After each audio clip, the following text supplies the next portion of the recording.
আইলো এ কি জামানা, কোরআন হাদিস লেখে না, বুঝাইলে বুঝাছে না। পিতা মাতার পেটে বাঁধে ছেলে প্রেমে দিওয়ানা দিওয়ানা, মোবাইল ছাড়া চলে না। বাবাই বলে রব্বানা, মায়ে বলে সালাম না, আল্লাহ বলে শুনলাম না, বাইয়া গেল যন্ত্রণা। যেরকম ঠিক কিনে বাহ, এক একটা ছেলের হাতে একটা করে মোবাইল দিয়ে তুমি মসজিদে ফ্যাক ফ্যাক করে ব্যবহার চাও, আল্লাহ তোমাকে বেহেশতে দিবেন লেগে বসে রয়েছে ফেরেশতা দিয়ে। হ্যাঁ, তোমার ছেলে মোবাইলের মধ্যে কি করতেছে? হ্যাঁ, করে আসো এদিক তাকান। আপনাদের সর ফরিদপুর এই গ্রামের মধ্যে যদি 50টা যুবক যুবতী থাকে, তাদের কাছে যদি স্ক্রিন টাচ মোবাইল থাকে, আপনি রাত 12টার পরে ফেসবুকের মধ্যে ঢোকেন, মেসেঞ্জারের মধ্যে ঢুকে দেখেন 50টা যুবক যুবতী থাকলে কম করে হলেও 30টা রাত 12টার পরে লাইনে রয়েছে। ও কি করতেছে? তোমাদের বেহেশতে নিবে লেগে কাঁদতেছে। এর মানে হলো দোজকের লেওয়ার লেগে অস্থির হয়ে গেছে। ঠেলা দেয়া কয় বাপে দোজকে দেবো, মাকেও দেবো, বাপেকে দেবো, মাকেও দেবো। তারপরে টিভি দেখায় আমু যাবো। এখন যদি মোবাইল চেক করি কম করে হলেও মানে এক একটা যুবকের কাছে কম করে হলেও 10-20টা মহিলার নাম্বার সেভ রয়েছে। বিশ্ব যদি না হয় এখন থাপা দিয়ে একটা ধরবো, লাফা উঠছে হুজুর মুখে ধরল না না, এ থাকা আমার পরে না। কিন্তু আমি আপনাদের বুঝাচ্ছি ও মোবাইলের মধ্যে কি করতেছে, বেহেশতে লেওয়ার লেগে কাঁদতেছে। হ্যাঁ,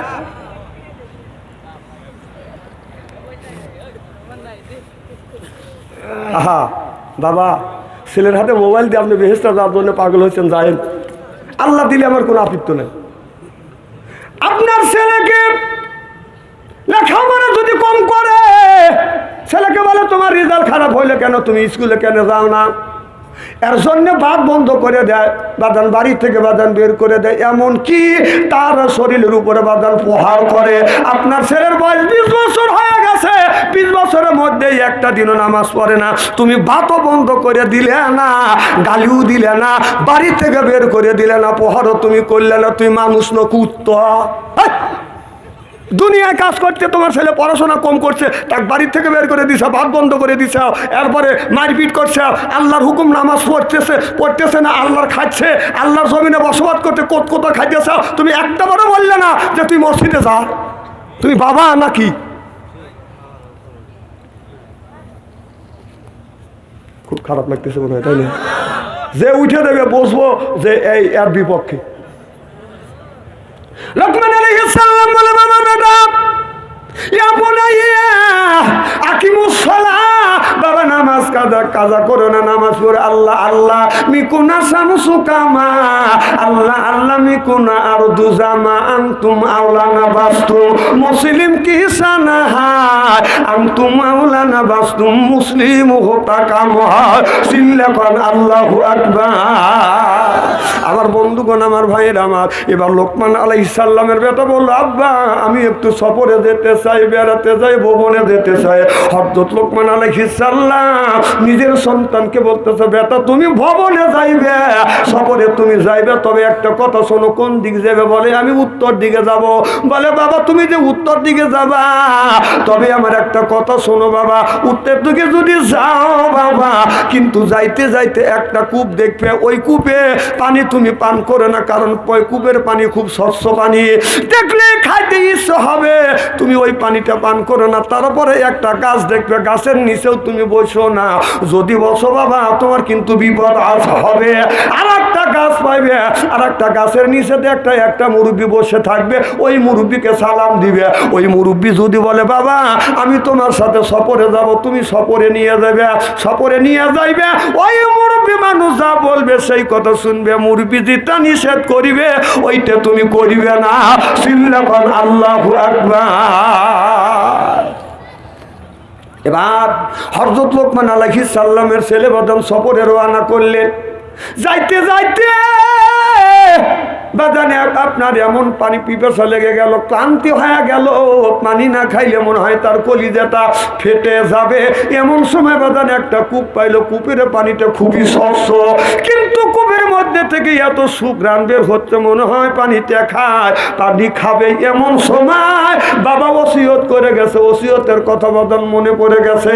মৃত্যুর সময় বাবা যদি ওসিয়ত করে, ওসিয়ত যদি করে, ওই ওসিয়ত ছেলে সন্তানের বাদান পালন করা লাগবে। তার মানে হলো খারাপ ওসিয়ত বাদান করা যাবে না। কথা কি বুঝতেছেন? ছেলে বাবার কথা মনে হইল, বললো বাবা ওই পানি তুমি পান করো না। ছেলে ওখান থেকে বাদান অতিক্রম করলেন, সামনে একটা গাছ, বাদান মৃদু মৃদু বাতাস লাগতেছে, চিন্তা করতেছে এই গাছের নিচে আমি একটু আরাম করি। বাবা বলেছে বেটা গাছের নিচে তুমি বসবে না, যদি বসো কিন্তু তোমার বিপদ হবে। ছেলেটা বাবার কথা মাথায় রেখে বাদান রওনা করলেন। যাইতে যাইতে যায় দেখে আর একটা গাছ আছে, ওই গাছের নিচে একজন মুরব্বী বসে আছে, মাথার চুল পাকা, দাড়িগুলি পাকা, মাথায় বাদান পাগড়ি বান্ধা, গায়ে হলো বাদান জুব্বা। এবার যায় সালাম দিলেন, আসসালামু আলাইকুম। আমার চাচা আমার সালাম নেন। তিনি ওয়ালাইকুম আসসালাম বলে বলল বাবা তুমি কে, কোন দেশ থেকে আসছো? বলে আমি হযরতে লোকমান আলাইহিস সালামের ছেলে, আমার নাম অমর। ও বাবা তুমি লোকমান আলাইহিস সালামের ছেলে, তোমার বাবা খুব ভালো মানুষ, তোমার বাবা খুব ভালো মানুষ, তোমার বাবার মতো ভালো মানুষ না। তোমার বাবা মানুষকে বুঝাইয়ে দিনের পথে নিয়ে আসছে। দুনিয়ার এই পৃথিবীর বুকে বাদান তিনজন লোক সবচাইতে বেশি কালো ছিল। এক নাম্বার ছিল হযরতে বেলাল, আর দুই নাম্বার নবীর একটা আর একটা সাহাবী, তিন নাম্বার কালো ছিল বাদান হযরতে লোকমান আলাইহিস সালাম। এত কালো লোকমান আলাইহিস সালাম রাস্তা দিয়ে বাদান যখন যাইতেন, গাছ জবান খুলে খুলে বলতো ও আল্লাহর নবী, ও আল্লাহর বান্দা লোকমান আলাইহিস সালাম, এই যে আমি গাছ, আমাকে কেউ যদি শোধন করে খায় তার পেটের আমাশা ভালো হয়ে যাবে। আর গাছের কাছে যখন দাঁড়ায়, ওই গাছটা বলে লোকমান আলাইহিস সালাম আমি গাছ, আমাকে কেউ যদি শোধন করে খায় জীবনে ওই লোকটার কোনোদিন কষা হবে না।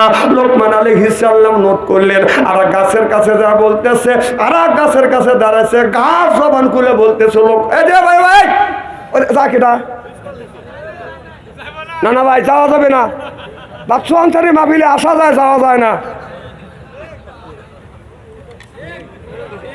কি ঠিক আছে তো? হ্যাঁ, যারা যে সমস্ত যুবকেরা আইছে এই যুবকরা যাবে না। যেই যুবকের কাছে আছে বাদান তার সব ভালো থাকে না ওদের মন। যেই যুবকের নাই বাদান অর্থ, প্রেমে খাওয়া যায় বাদান ব্যর্থ, প্রেম করে খাইছে ছাকা হয়ে গেছে বাদান বাঁকা, মন হয়েছে ফাঁকা, রাগ করে চলে যায় ঢাকা। মাঝে মধ্যে তোমার তা দেবো নি, ঠিক আছে? দেখছেন জ্ঞান আছে। এক আঙুল তুললি আমি যেন প্রসাবের চাপ দিছি, দুই আঙুল তুললি টয়লেটের চাপ দিছি, তিন আঙুল তুললি বসবো যে বিড়ির নিশা ধরছি। এ জ্ঞানটা আমার আছে। খুব কি খারাপ লাগতেছে? নারায়ণ তাকবীর, আল কোরআনের আলো, নারায়ণ তাকবীর। আমার ভাইরা আমার কি যেন বলতেছিলাম, লোকমান আলাইহিস সালাম আর গাছের কাছে যায়, গাছ জবান খুলে বলতেছে হে আল্লাহর বান্দা লোকমান আলাইহিস সালাম, আমি গাছ, আমাকে শোধন করে খাইলে এই লোকটার পেটের মধ্যে জিনজিন করে, এটা বাদান থাকবে না, এটা বাদান আপনার এরকম করে বাদান নোট করলে না। এবার আর গাছের কাছে গেলেন লোকমান আলাইহিস সালাম। এই গাছটা তখন জবান খুলে বলতেছে লোকমান আলাইহিস সালাম আমি গাছ, আমাকে কোনো মানুষ যদি, আমি গাছ, আমাকে যদি এই বাড়িতে পুঁতে রাখে, ওই বাড়িতে যেই বাড়িতে পুঁতে রাখে ওই গাছ যতদিন ওই বাড়িতে থাকবে স্বামী স্ত্রীর মধ্যে বাদান কোনোদিন দ্বন্দ্ব ছাড়িবে না।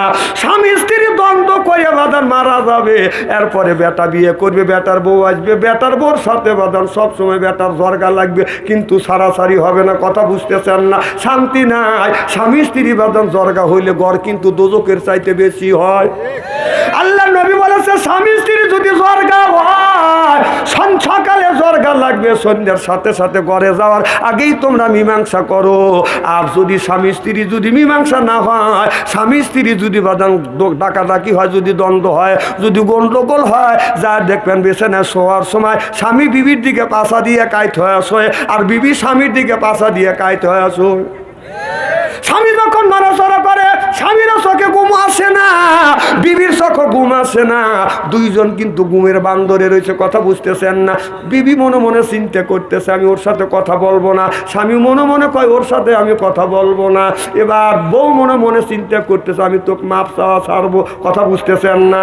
আমার ভাইরা আমার দ্বন্দ্ব করতে করতে স্বামী আপনার গড়ির দিকে ছায়া দেখে বাদাম 3টে বেজে গেছে। এখন স্বামী চিন্তা করতেছে বইয়ের সাথে যদি রাতের বেলা যদি আমি মীমাংসা না করি তাহলে সকালবেলা আমার নাস্তা বন্ধ, না খাইয়া আমার ব্যায়াম চালাতে যাইতে হবে, মাঠে যাইতে হবে। তখন ওই পুরুষটা বাদান আপনার বিবির সাথে মিল দেওয়ার জন্য মোসর দিয়ে বিবির পিঠের সাথে যখন পিঠ লাগছে বোকা ও কিন্তু সত্যেন বুঝছে। আমার ভাইরা আমার ওই গাছ লোকমান আলাইহিস সালামকে ডেকে ডেকে বলতেছে লোকমান আমি গাছকেও যদি আমাকে বাড়িতে পুঁতে রাখে স্বামী স্ত্রী যতদিন বেঁচে থাকবে দুইজনে খালি স্বর্গ হবে, আপনার দ্বন্দ্ব হবে, মিল মোহাব্বত থাকবে না, কথা বুঝতেছেন না, কথা কয় না। আমার এলাকায় ওই যে বউ স্বামী ডাক দিছে ও সালমান মা, তখন বউ কোথায় দায়িত্ব করে কি কেবল স্বামীর দাঁত বড়, তখন স্বামী তখন কোথায় কালিয়ে কি কর বড় একটু কালিয়া কালো বোঝো না, কথা কি বুঝতেছে না আমার? এটা হলো আমাদের গ্রামের ভাষা, মানে স্বামীর একটু দাঁত বড় এই জন্য বউ বলতেছে দায়িত্ব কি কর, আর বউ হলো কালিয়া বলতেছে কালিয়ে কি কর।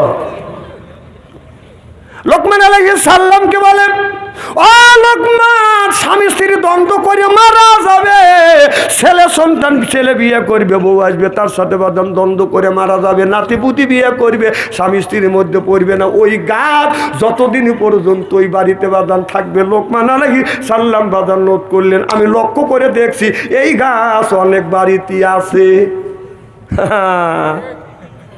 এই জন্য তো স্বামী স্ত্রী বলে না,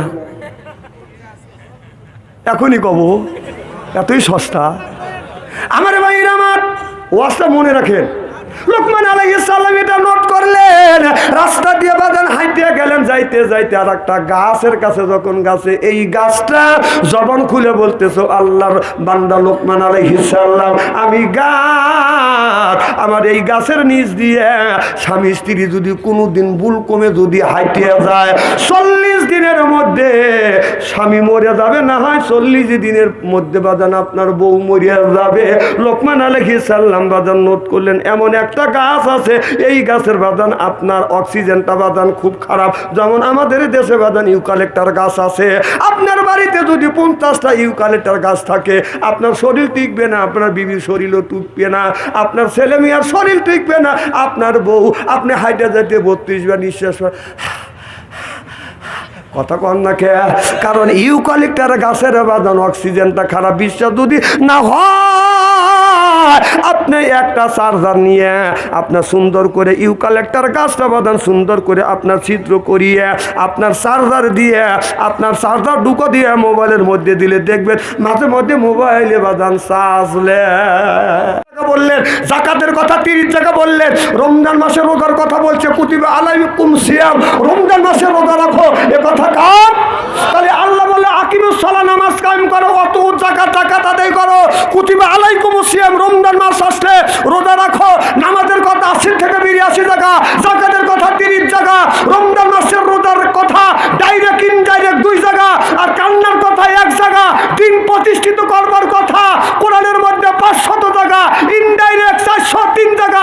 তাহলে দিন প্রতিষ্ঠিত করবার কথা ডাইরেক্ট ইনডাইরেক্ট 900 টাকা, 900 টাকা 903 টাকা বলছে, আর 1 জায়গায় কান্দার কথা বলছে, কাজে তুমি ফাটা ভালা দাও, হ্যাঁ ও বালবালাই করো, বালবালাই করো, কান্দার কথা বললে একবার, আর দিন প্রতিষ্ঠিত করবার কথা 900 ডাইরেক্ট ইনডাইরেক্ট 903 টাকা বলছে, এদিকে তোমার কর্ণপাত নাই, ওই দিকে তোমার খেয়াল নাই, কাঁদো রে বাবা কাঁদো, তো জুতো পেটা করা দরকার। ওই দেখেন বড় বড় চোখ করে দেখাচ্ছে,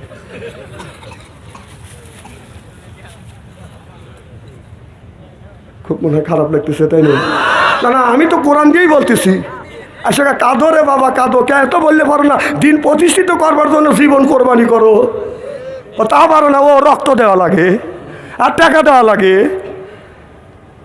কাল কিয়ামতের মাঠের ময়দানে কোটি কোটি আলেম, কোটি কোটি হাফেজ, কোটি কোটি মাওলানা নামাজ রোজা হজ যাকাত করবার পরেও কানতে কানতে দোজখে যাবে। বিশ্বাস যদি না হয় মরিয়ে দেখেন, মরিয়ে দেখেন। এখন তো আমার দিকে চোখ রাঙাইতেছে। হক কথা তোমার জবান দিয়ে নাই কে? এক কদমে 10 নেকি দেন নাকি তোর বাপের?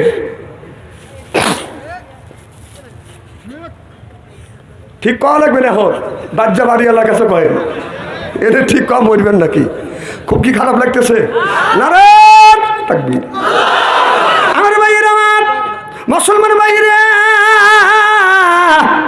হযরত লোকমান আলাইহিস সালাম, লোকমানের কথা কোরআনের মধ্যে বাদান আল্লাহ বাদান দিয়েছে। লোকমান আলাইহিস সালাম তার সন্তানকে বলে, ইয়া বুনাইয়া আকিমুস সালাহ, বাবা তুমি জীবনে যেন নামাজ কোনোদিন কাজা করো না। বাদান নামাজ নামাজ নামাজ নামাজ জীবনে কোনোদিন কাজা করো না।